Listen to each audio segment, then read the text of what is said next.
Hello, and welcome. Today, we are diving into one of the most persistent and infuriating mysteries of the modern world. Look at any map of global resources, and you will see a continent teeming with wealth, gold, diamonds, and a staggering 90% of all global platinum reserves. Look at the demographic maps, and you see an explosion of human potential.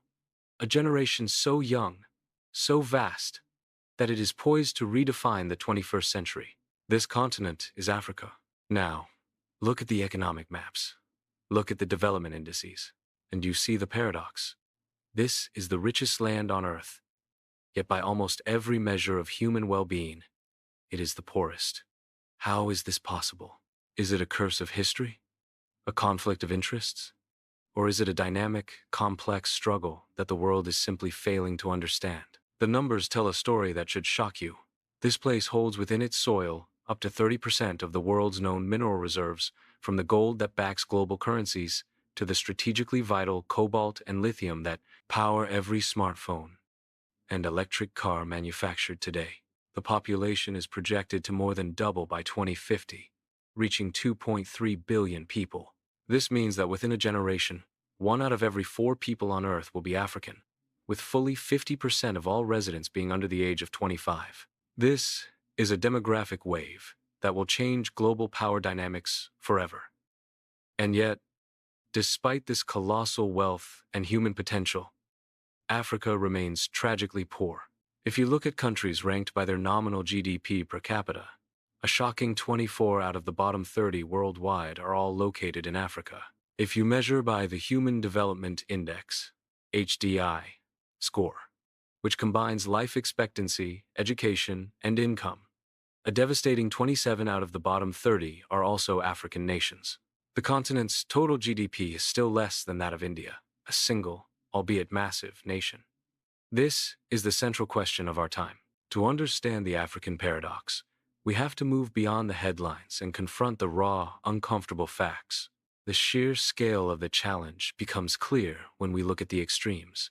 As of late 2024, the poorest country in Africa, and one of the poorest globally, is Burundi, where the GDP per capita is a shocking $256 USD. For context, a single resident of the tiny island nation of Liechtenstein earns more in one day than the average Burundian earns in an entire year. Trailing closely behind are nations like the Central African Republic, K, and the Democratic Republic of Congo, DRC, where the per capita GDP barely breaks $400. In these nations, life is simply shorter.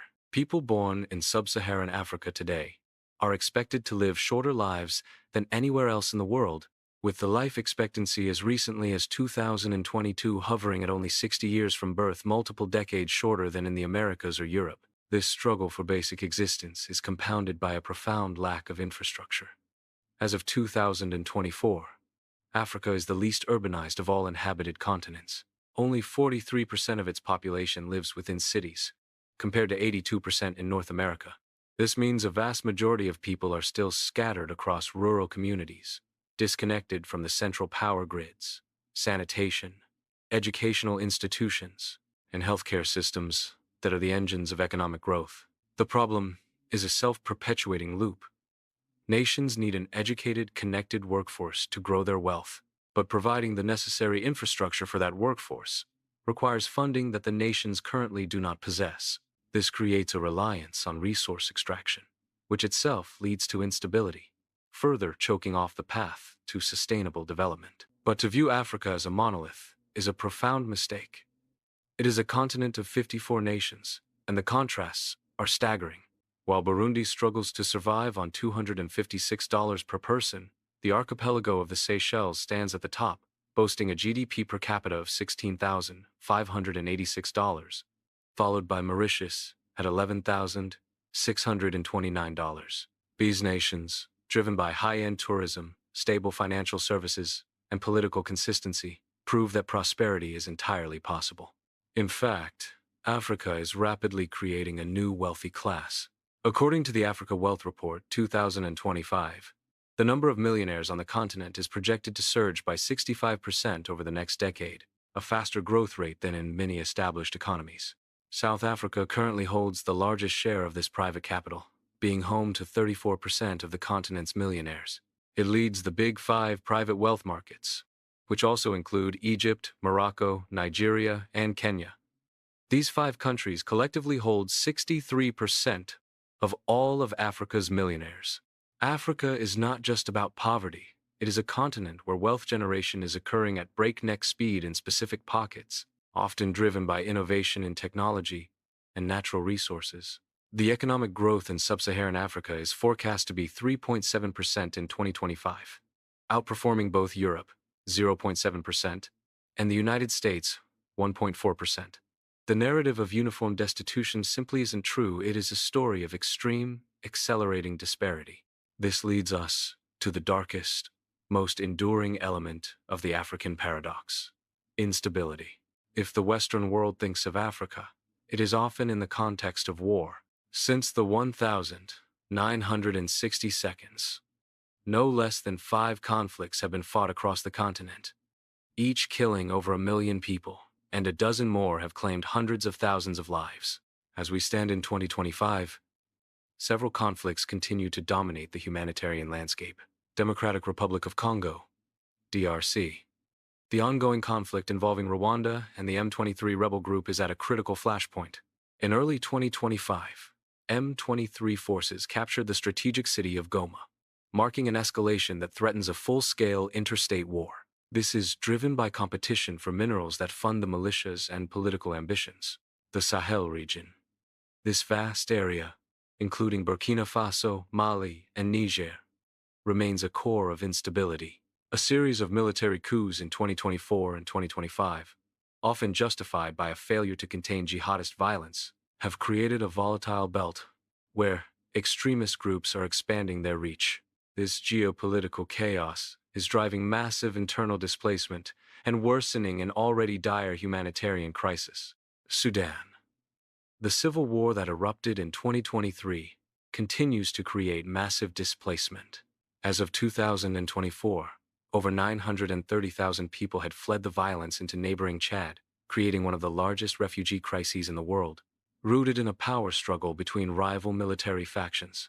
Why is it that the very resources that should bring prosperity are instead fueling endless war? The answer lies in the resource curse and the intricate, often predatory, role played by both internal and external powers.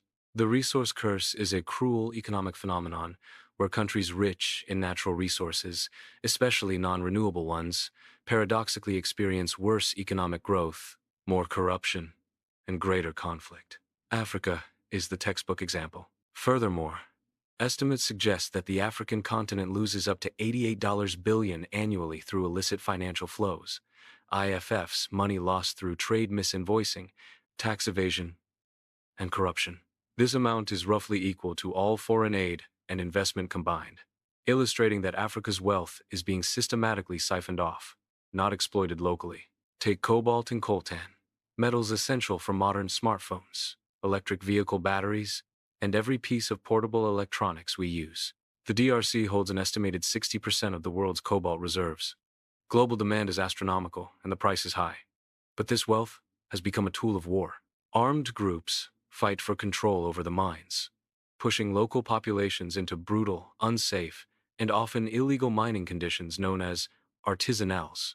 The pursuit of a high-tech lifestyle in the developed world is directly linked to instability in the African Great Lakes region. Furthermore, the competition for manganese, crucial for steelmaking and increasingly valued for advanced batteries, has intensified, with South Africa and Gabon playing a pivotal role in global supply, making them points of geopolitical stress. The same tragic story plays out with gold and diamonds, notably in places like the Central African Republic, CAR, where the revenues directly finance armed groups, keeping the nation in a perpetual state of fragility and near the bottom of global GDP rankings. This internal conflict is now being amplified by external competition, what some are calling the new scramble for Africa. Global powers are not fighting over land as they did a century ago, but over access and influence. The dominant player in this new game is China. The strategy is simple but effective: vast, often state-backed investment in African infrastructure ports, railways, and telecommunications in exchange for long-term access to raw materials. This approach, sometimes criticized as debt trap diplomacy, has resulted in billions of dollars in loans across the continent. According to recent estimates, several African nations are currently spending over 30% of their government revenue on servicing external debt, a significant portion of which is owed to Chinese lenders. While this provides much-needed development, it often comes with a steep price in terms of sovereignty and transparency. The human presence is also significant. Over 1 million Chinese citizens are estimated to live across the continent, with 350,000 inches Angola alone. The energy puzzle is equally complex.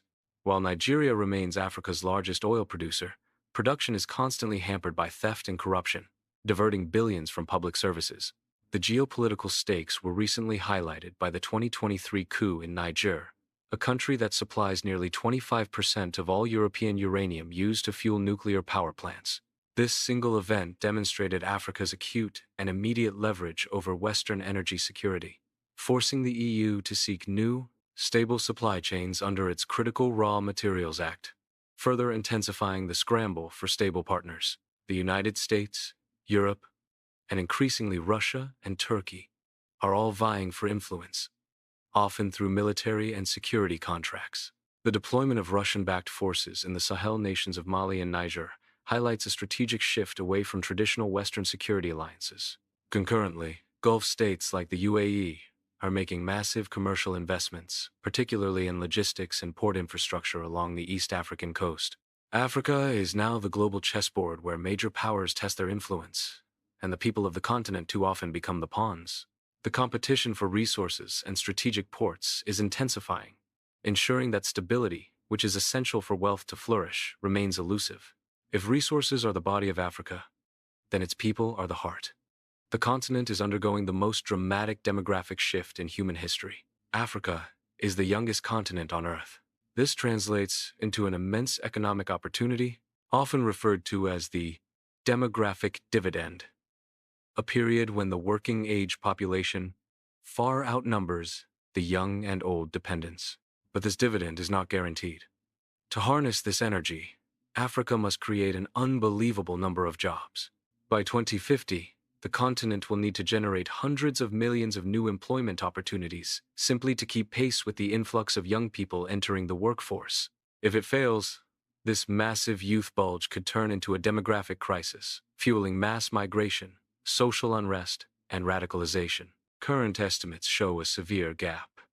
Africa has the lowest tertiary education enrollment rate globally, meaning the future workforce is currently not equipped for the demands of a modern, digitized economy. Compounding this is the devastating impact of climate change. Though Africa contributes the least to global emissions, it suffers the most from the consequences. One of the most tragic and visceral examples of the climate conflict nexus is the shrinking of Lake Chad. Once the sixth largest lake in the world, it has lost over 90% of its surface area since the 1,960 seconds. The drying up of this vital water source has annihilated the local economy for millions of people in Nigeria, Cameroon, Niger, and Chad, directly fueling the recruitment pool for extremist groups like Boko Haram, who exploit the resulting desperation and resource scarcity. Severe droughts and unpredictable weather patterns are hitting the agrarian population, still the majority reducing food security and driving millions toward increasingly crowded, often unprepared, urban centers. Crop failures, particularly for staple crops like maize and sorghum, are becoming more frequent, directly correlating with periods of local conflict and displacement. Furthermore, the reliance on coal in South Africa to power the continent's most industrialized economy presents a massive dilemma, as the cost of transitioning to green energy requires external financing that is often unavailable. This rural to urban pressure further strains weak infrastructure and governance. Yeah, the continent is showing extraordinary resilience and innovation. Because they lack legacy infrastructure, many African nations have skipped traditional development phases. They went straight from no banking to mobile banking. Systems like M-Pesa in Kenya have revolutionized finance, allowing millions to transfer money and pay bills using basic mobile phones. effectively creating a financial backbone where none existed before. This technological leapfrogging is also evident in energy, where solar power is rapidly democratizing electricity access in rural areas, bypassing the need for massive, centralized power grids. This digital transformation is not just abstract, it is creating global champions. African fintech startups, led by companies like Nigerian unicorn Flutterwave and South Africa's Jumia, often called the Amazon of Africa, are now valued in the billions. These firms, along with others in the agri-tech and health tech sectors, are attracting a rapidly increasing share of global venture capital. The total value of venture capital deals in Africa has surged more than fivefold since 2018, establishing Lagos, Nairobi, and Cape Town as true global tech hubs. In Nigeria's Lagos, the tech hub known as Yabacon Valley is now home to thousands of startups, attracting hundreds of millions in venture capital, proving that African digital innovation is a powerful, globally competitive force. Mobile money is not just for payments. It now facilitates an estimated 40% of all remittances sent to sub-Saharan Africa, dramatically lowering transaction costs and increasing personal income. This success, however, is precarious, requiring stable electricity and high-speed internet, which remain challenges across the vast majority of the continent. The struggle is also being won on the health front. While Africa still accounts for approximately 90% of all global malaria cases, the fight against diseases like HIV, AIDS, has seen monumental success in many countries. There has been a slow but steady increase in life expectancy in many regions, demonstrating that focused international aid and local governmental efforts can make a profound difference. The massive rollout of vaccines and antiretroviral drugs has averted millions of deaths and stabilized communities, showing that the global community can and must invest in Africa's human health infrastructure. The youth are hungry for change, and they are leveraging the tools of the modern world. This is the dynamic force that will ultimately determine Africa's fate. Africa's economic narrative is moving beyond primary resource extraction. We are seeing the rise of true economic accelerators, sectors, and countries that are pulling the entire continent toward a brighter future. The growth of a stable, consuming middle class is undeniable. This new wealth is feeding service industries and, notably, a massive boom in tourism. Experts are now calling Africa one of the best continents for tourism in 2025. Revenue from the tourism sector is projected to hit $25.2 billion in 2025, with a significant rise to $33.5 billion expected by 2029. Tourists are seeking out the authentic experiences, the immense biodiversity, and the true feeling of adventure that the continent offers. This growth provides a crucial, non-resource-dependent revenue stream, driving job creation in stable service sectors.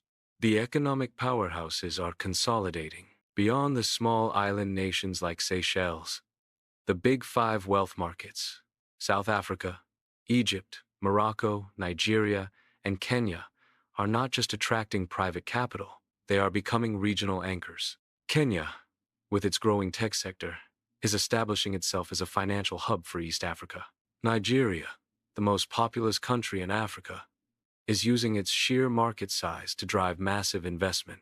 Morocco is positioning itself as a key manufacturing and trade hub linking Europe and Africa, benefiting from its proximity and advanced logistics infrastructure. Crucially, the launch of the African Continental Free Trade Area, AfCFTA, is transforming intra-African trade. AfCFTA is designed to create the world's largest free trade area by number of participating countries, covering a market of 1.3 billion people and a combined GDP of $3.4 trillion. While its ambition is clear, its current impact is hindered by the reality that intra-African trade currently accounts for only about 16% of the continent's total trade, compared to over 60% in Europe and Asia. Overcoming monumental hurdles like non-tariff barriers, vast differences in customs procedures, and crippling border delays which can take up to 3 weeks for a single cargo container, is the AfCFTA's true mission. Its long-term potential to reduce economic dependence on the West and China, foster internal value chains, and create wealth is arguably the most important economic development of the decade. potentially lifting 30 million people out of extreme poverty. Culturally, Africa is more influential than ever.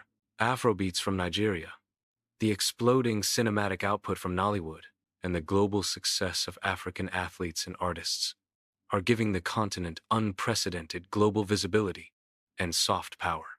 This cultural dominance is translating into economic power as the world pays closer attention to African trends, technologies, and businesses. The growth is real. The economic outlook is strong.